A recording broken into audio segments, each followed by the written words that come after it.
গভীর রাতে দেশে ফিরেছেন সাবেক রাষ্ট্রপতি আব্দুল হামিদ। রোববার রাত 1:30টার দিকে থাই এয়ারওয়েজের একটি ফ্লাইটে দেশে ফেরেন তিনি।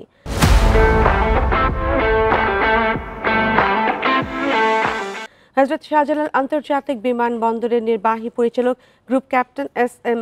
রাগিব সামাদ তার দেশে ফেরার তথ্য নিশ্চিত করেছেন। জানা গেছে, দেশে অবতরণের সময় সাবেক রাষ্ট্রপতি আব্দুল হামিদ কোনো বিশেষ নিরাপত্তা নেননি।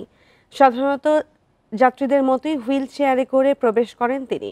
রাত 2:30টার দিকে তিনি বিমানবন্দরের ভিআইপি গেট দিয়ে বেরিয়ে যান। জুলাই অভ্যুত্থানের সময় গুলির ঘটনায় তার বিরুদ্ধে কিশোরগঞ্জ সদর থানায় একটি হত্যা মামলা রয়েছে।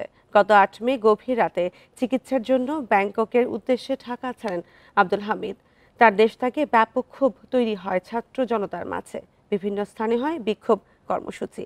দায়িত্ব অবহেলার অভিযোগে 3 পুলিশ কর্মকর্তার বিরুদ্ধে ব্যবস্থাও নেওয়া হয়।